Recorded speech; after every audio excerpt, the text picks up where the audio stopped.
I was trying to record to do a video I was going to edit, but this piece of junk Samsung phone, this Note 9, has the Android 9 Pie that kind of screwed it up a little bit. And then it took an update this morning, which I don't know. Now the video in the camera app is screwing up. I'll record a piece and then hit stop, set the phone down, get the phone back up, hit the record button because the app is still open, right? After I wake up the phone, and then it crashes. It says it fails to record with exclamation mark, and then it crashes and that crashes. I have to reopen the app.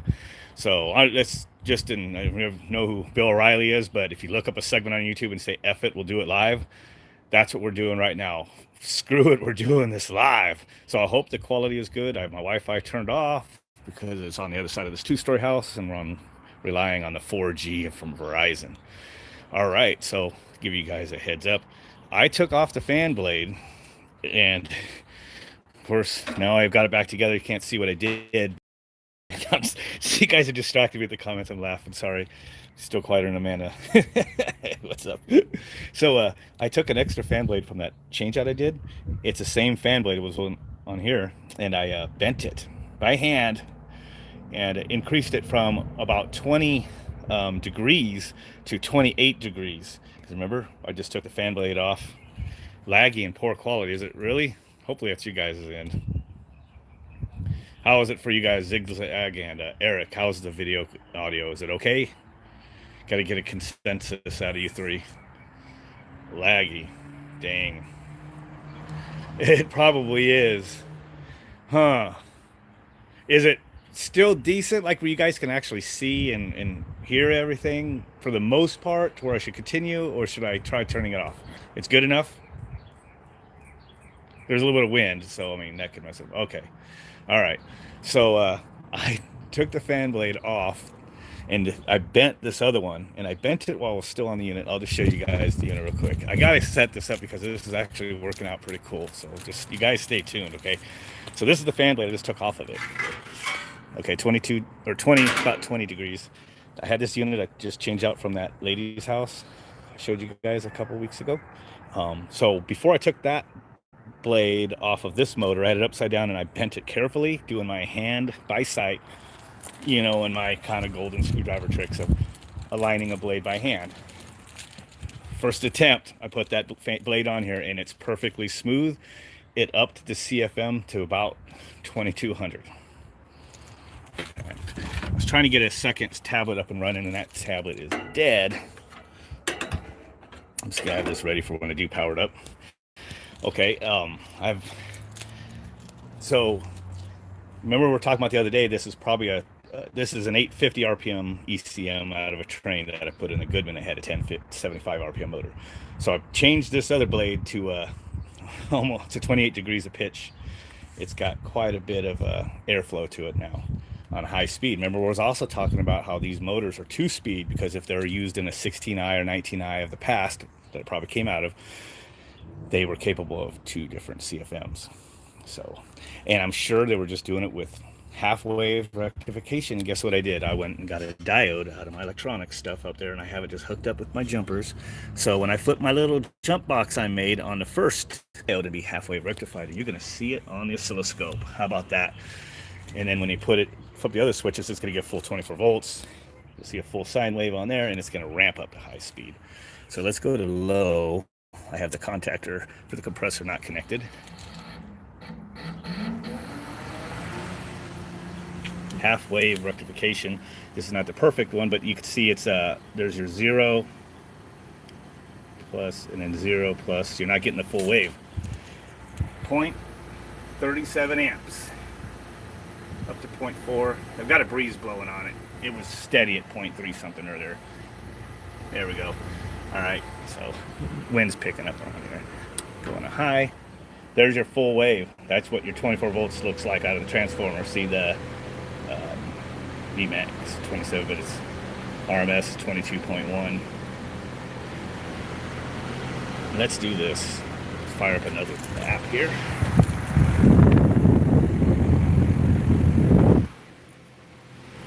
Go back down to low speed. Feet per minute, just to show you a comparison. Remember, I think I was getting up to 15, 1600. We'll have to go review. Maybe it was only 1400 when this was on, the fan blade was on that motor on high. So I'm getting like 1300, or depending on where I put that little blade. Halfway, 0.3 something amps. That would be good for low ambient. And then when I put up to high, it's going to go up close to 2000. I was getting 2000 earlier. Depends on where I put that little thing. We have a wind blowing, so it's probably canceling it out a lot. But I was getting 1300 low and 2000 high earlier. Depending on where I put that in. But you can see the difference. This is feet per minute. So I flipped the wrong switch. Go back down to low. Halfway. Hopefully you guys can see that good. Okay. Now I showed you guys that. And what I plan on doing is I'll build a microprocessor and I'll stick a little thermistor in the bottom of the fin. And right now I have, come on, we do Fahrenheit, buddy.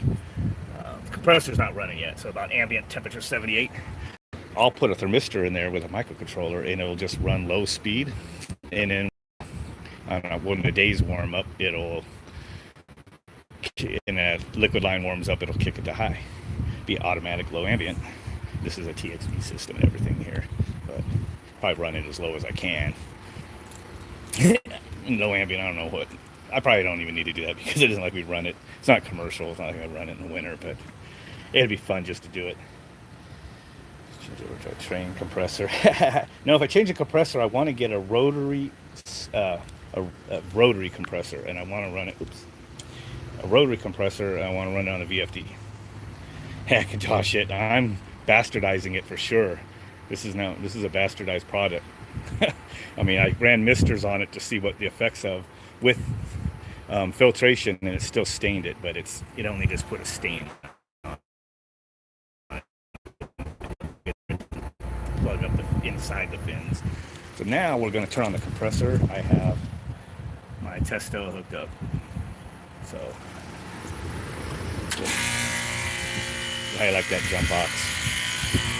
Looks like this time now. And I was reading the amps of the compressor and fan.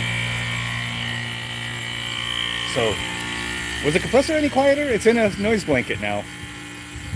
You can still hear it. It took some of that away, but the sound is still there. If anything, this unit's about as loud as the one that's had a Copeland put in it now. Should be quieter. Can't even hear the fan when it's on low. So let's go see what we got here. Now, when you run the waiting to balance out, TXV probably needs to throttle open a little more. Subcoolant so high, but I know this unit ain't overcharged. But again, we're running the fan speed real low, so it's gonna probably bring the liquid down, line down a lot with this weather. So I just want to let it balance out, and then I'm gonna flip that fan up to high speed. So I don't know. In the meantime, I don't know who else has these Testo equipment. The only thing is this is called Testo refrigeration in the app, and then any of the probes that go are Testo smart probes are called, and they run a different app. And see, look, it actually has temperature built into that probe, so it's 86 degrees. See, it's on low speed. See, the pressure here too.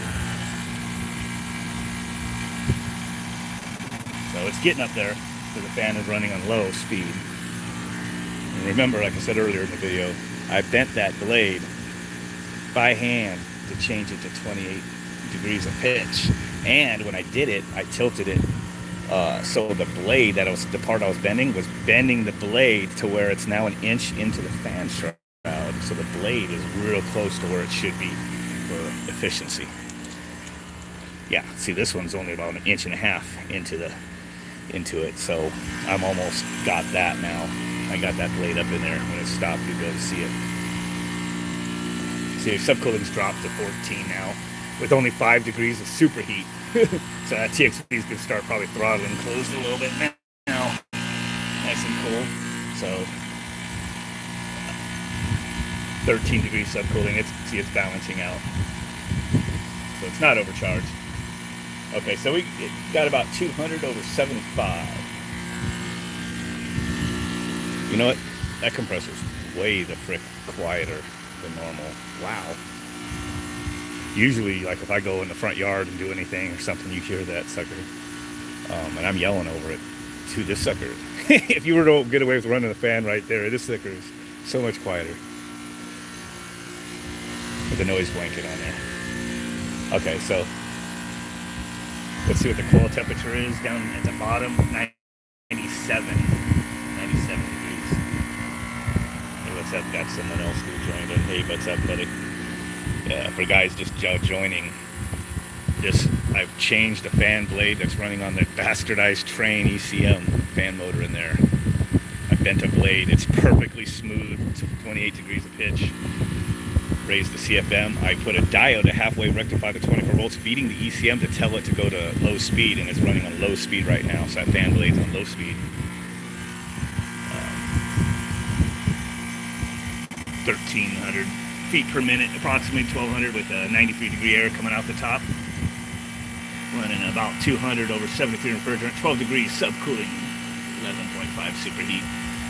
Halfway rectification. This is a handheld LCD oscilloscope that I got off of Amazon for like 30-something bucks, dude. It's awesome. What's that last comment? Do a video on how you balance the bent blades. Yeah, I need to do that sometime. But what I did was I took the other blade while it was still on the spare Goodman over here. I showed this the other day, just real quick, but I flipped this over the motor. This is the blade I just took off of mine. I had an identical blade here, bent it precision. I just used screwdrivers and measuring tapes and stuff, and believe it or not, it's like an alignment, and you just basically get all the bottom, the leading edge and the trailing edge all matching each other. And if you do that, they're pretty much smooth. And you know what? I didn't have to move weights or nothing. It's perfectly smooth. It's smoother than OEM for Goodman, because it is on low speed right now. It's perfectly smooth. So, okay, everything's balanced out. And I'm going to kick my fan up to high. So basically, I'm going to flip a switch over here. And I need to get my amps on just the motor. Just for you guys that just joined in. If I can get this meter to hold in position. It's like little under 0.4 amps on low speed for that motor when it's running low speed. Sending a half rectified AC voltage, 24 volts. So you can see how it's saying VRMS 9.7 volts. It's only giving the positive edge of a 24 volt sine wave out of the transformer. I flip that switch, it just basically bypasses the diode. You get a full 24 volts. And this should change, see 22.1 volts. And the amps went up to 0.8. Which is what they've been doing. I'm on high speed. My refrigerant's probably going to drop now a little bit. My feet per minute was 12 to 1,300 with it on low speed, and now it's close to 2,000. It's bouncing around. I have a breeze and everything out here. But I've been getting 1,900, 2,000 feet per minute. See if that temperature should probably start dropping a little bit, because this does measure temperature. And this one was measured temperature too. Liquid line, but this battery sucks. Should be dropping. Oh yeah, it's getting below 90.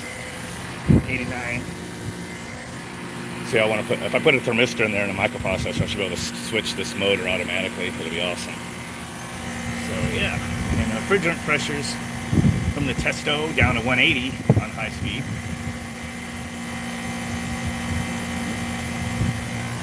Might even be moving a little more air than the OEM fan did. Listen how quiet that fan is. And it's smooth. I bent that blade by hand. I've told you guys in another video that I stopped back when these were new.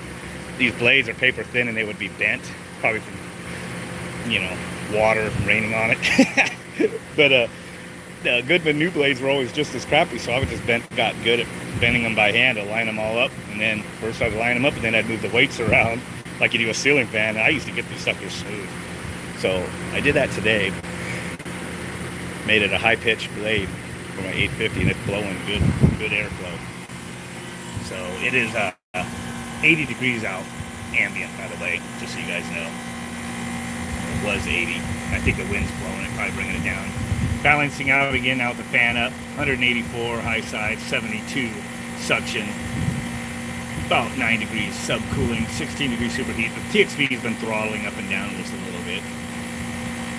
The air handler is upstairs, way up in my high 2-story, and over in the attic. Let me check the comments now. You take the fan blade off the motor or not? Generally, no. I do it on the motor. You have to. You know what? I'll show you guys how I do it. I'll do another stream after we finish with this. I'm kind of screwing up because my wife brought that Escape home with the check engine light on. I'm supposed to fix that, and I'm doing this instead because I just couldn't wait. But I'm actually not too worried about the Escape because from what I looked up, it's a coolant bypass valve, and there's probably just a piece of debris in the seat. Because the guys I've seen that were changing it, I guess it just doesn't sometimes shut all the way, like if something got in there, or and it throws check engine light, and I think all that's for is shutting off the heater core. So if it's just barely bleeding through into the heater core, that's not going to cause any problem with the engine. So we'll probably wait. So, dude, this thing is definitely quieter. It's still got the noise, but the noise blanket I put on when I just did this fan blade is helped. So, of course, my neighbor's got a unit that still fires up. It's going, bah! So I can do all I want with my units. I still got his over there. So here's the one with the Copeland. I unplugged it earlier. It might be ready to fire up. I hate doing this to start them. Oh, thermostat. Oh, you know what? Let's satisfy this a downstairs unit. I'm running the upstairs to where it drops.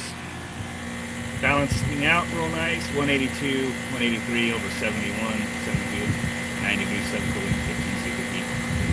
Yeah.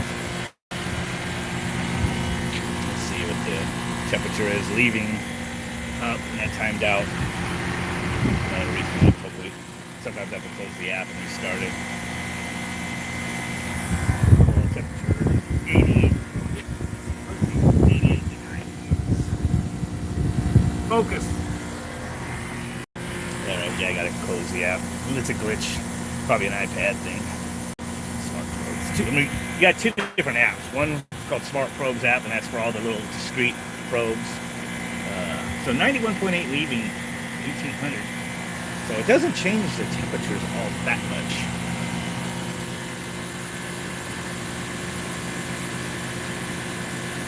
Where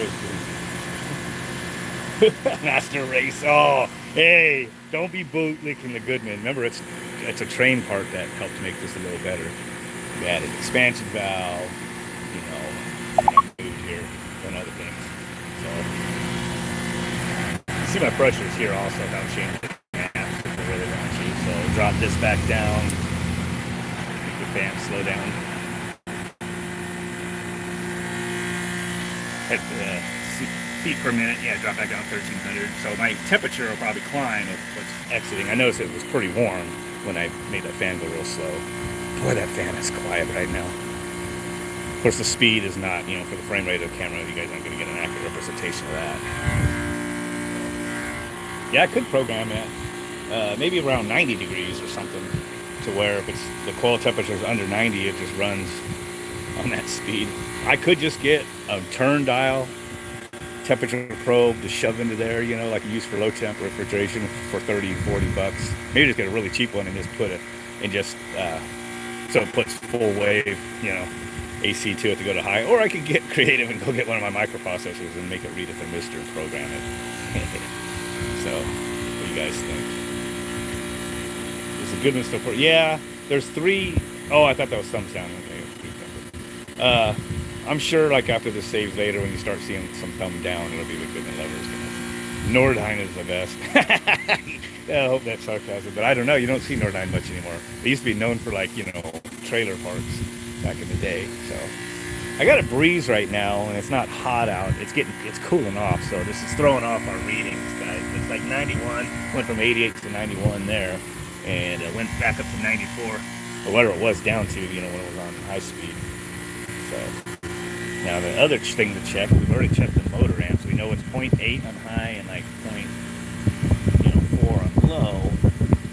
And like I said earlier in the video, I don't know if it was in the live video or the one that crashed. You got inverse square law, so on a pump or motor, you do a certain amount of work, and say you're running 10 amps, Well, if you drop the motor down just to do half the work, it doesn't drop down to half the amps, which would be 5. It would do like 0.3 or like 3 amps or something. It's like inverse square, I forget what it comes out to, but to do half the work with the same motor, same pipe size, whatever, do half the work, it's like a quarter of the amps or something. That's why two-stage is so awesome. Like if you went from one compressor, when trained to the twin compressors into the one that's half the size, it's not half the amps, it's less than half the amps. It should be anyway, but it just depends. So we are running 10.3 amps on the compressor with this on low speed, letting the head pressure get back up to 200. So if I flip it up to high, and what I said, that was 10.3 amps. Okay, let's speed the fan back up. We'll see the head pressure drop a little bit. See, it's dropping. We'll see how much it really drops on the amps on the compressor just from dropping it that little bit. Dude, this freaking little pocket oscilloscope really is awesome. I have it hooked up right here. It's yellow wire going into the ECM so you can see the difference of half wave and full wave, 24 volts. And okay, we're dropped down to 184. So 10.3 to 9.9 so far. So we dropped 0.4 amps. That's not a whole lot. I'm kind of surprised to go down about 20, what we go, 15 psi. Now it's getting to almost 20 psi drop. That wasn't 99 or whatever I said, guys. 180 now. Still about 9.9. So 10.3 down to basically 10. Right? 9.9. I dropped 0.4 amps on the compressor by speeding the fan up. I mean, it's still 0.4 amps. But it's pretty much it's actually just a slot for the amp with the phone, with the motor. The motor's dropping. If I go to slow speed, the motor was shaving off 0.4 amps. The compressor's gaining 0.4 amps at this load. So.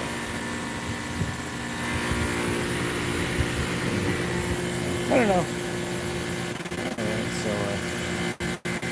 Okay, so. Oh, you stupid dog, shut up. Oh, yeah, it's gonna be nice and cold in the house. Piece of shit, good morning. Little piece of shit. Alright, doing this one hand for you guys. Okay, so when you have a fan show that for way on there. Oh man. What I do, the first thing I do, and this is kind of hard to tell now because this blade's way up high on the shaft, but I usually stick screwdrivers, like a long one through here, and it's real easy to hold the screwdriver, and then you just move the blade, and normally that blade's going to be a lot closer to that, and you kind of see how close that blade is, and then you just spin it around to the next one and see they're all about quarter. But usually I get it to where it just touches one of them. It's kind of getting hard because I'm holding this with my open hand. See, this is all pretty close, and when you get one of these blades that's whacked, see that it's way off. See, there's one blade that's lower than the other three, just barely, like 1/8 of an inch. But usually I stick a rod or something, piece of silk floss, whatever you want. Just get it right here to the trailing edge of the blade and get them to where all three of these are touching as close as possible. Then you take this top one here, and I do the same thing. I have to hold something up or put something. You gotta, hold this as straight as possible, and then you just kind of spin the blade, But I'm just trying to get it, so I'm doing this one-handed, but I'll basically put this on something or whatever. I actually have a magnetic mount, what do you call it? Actual dial indicator. I could get that out and set it up, and you'd get this real accurate. Now, any unevenness in here, different from here, you're not, it's gonna be, you might not have it all perfect, but if you align all three of the trailing edges to the same and all three of these leading edges to the same, you'll have a pretty straight fan blade. And then if it still wobbles and you know that the blade's straight, then you got to start playing with the weights. And you can see Goodman had to add a lot of weights to this one. This is the one that was on my unit. and I just took the blade off of the spare unit and bent it. And I bent it. I do it while it's on the motor. Someone asked me earlier, because how else are you going to line it? It needs to be on something true. Now, if you just go and start putting a lot of torque, you could bend the motor shaft, which is why I bent my modified blade on this motor before I put it on that ECM. But so you just be careful. Usually you put, you put backup force, like you hold the shaft with one hand, and I pry it with the other, just so it doesn't bend the shaft. Dude, I had good luck with that, to where I hardly ever have to get a new fan blade for anything. I'll get new fan blades just because it's, I could ride it up and do it, but if I, it just depends on what it is. But I can. Shut up, you stupid husky. Come here. Stupid dog. This is the dumb dog out of the two. I don't know where the German Shepherd is. He must be inside. So anyway, yep. So time to shut this down. That's just the fan again. Shut up, dog. You're almost as loud as a Goodman, so stop. That should be her name. Drop it down to low speed again. I mean, dude, that panel is smooth as could be, man. These brown turd Goodmans are not known to be smooth.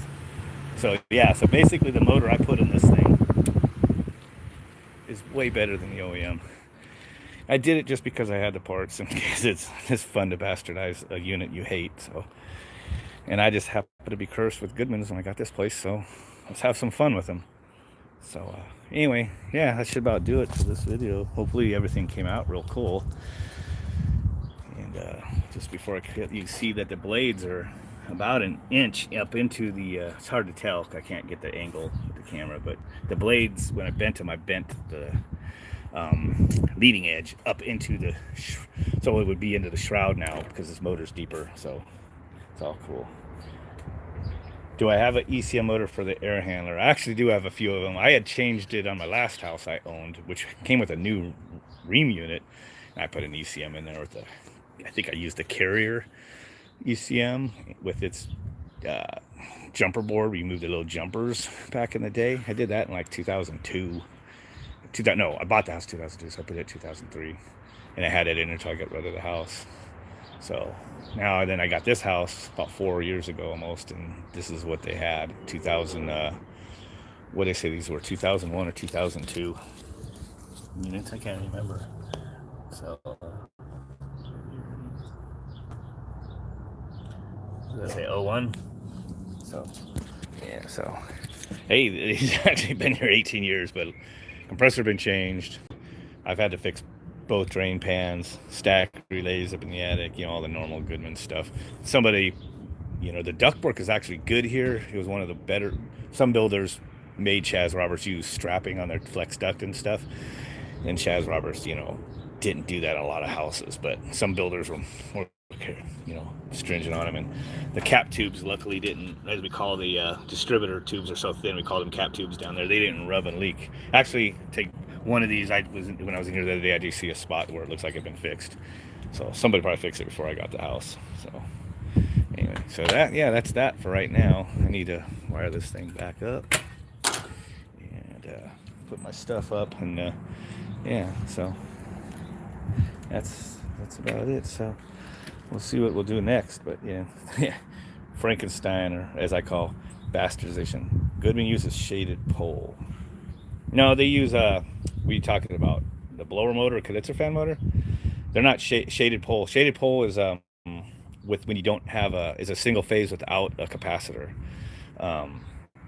These motors are called split phase capacitor, and basically it's a pseudo three phase because the capacitor with inductance it shifts the sine wave out of time a little bit with the original sine wave going to that other winding, and that's why they'll get the right direction and everything, and has a lot more torque. Shaded pole is what you see like in small motors, for like the Acme motors, for example, you see in like low temp with the little tiny fans like in a refrigerator, but they don't have capacitors, or little. So shaded pole motors don't need a capacitor, so that's a good thing, but they have low torque, so that's why those motors take forever to start up. But if it's just turning air, it doesn't matter. It's not like it needs high torque. So something that needs torque like a compressor, it has to be either three phase or a split phase, which is what these are, split phase capacitor basically. So Yep. So yeah, we'll see if I go up there and mess with anything in there. I still not sure what I want to do, but I'd like to. If I had money, I'd be ripping this shit out and I'd be putting like Mitsubishi or something in here with a couple of those skinny tall condensers right here, and I'd be running. I got there's 5 bedrooms upstairs in this house. I'd have 5 air handlers up there, going either through a couple condensers, or I'd have a large like probably a 4 ton. I'd probably go with a single set of line sets up, which I could use this then, and then use a branch box up in the attic, and that branch box has controls and all the expansion valves and stuff, and it would split to the 5 air handlers if I had the money. Downstairs would be hard to do because you'd have to tear open the ceiling to zone it like that, and it just probably would just keep it just regular. But that would be what I like to do. But that's money, and I just don't, if it works, or whatever. I don't want to do that, or I'd have to pull out money or refinance or do something to get all that kind of coin together. I don't save money. So as I continue to bastardize it, if I do anything, like I said, I want to get my hands on hopefully a used one to be cheap, but I want to get a rotary compressor that I can run a VFD on. Yeah, maybe you could get like a 15 to 100%, maybe even a 15 to 120% if you overrun the compressor. Then you could put a little smaller compressor actually in there. I could put this is a 4 ton unit. I could put like a 3.5 ton rotary compressor there and just run it at over 60 hertz if the VFD can do that. Cheat for when it's really hot. And yeah, so. And that's when you would, if you did that, then I could put a couple zone dampers upstairs and a couple thermostats, and then just you run sensors, and then you can have the compressor just run. It would run based on suction pressure. So you almost need to go electronic expansion valve, though. I don't know. We'll see. So, all right, 32-minute video. I got to wrap this up. I'll catch you guys later.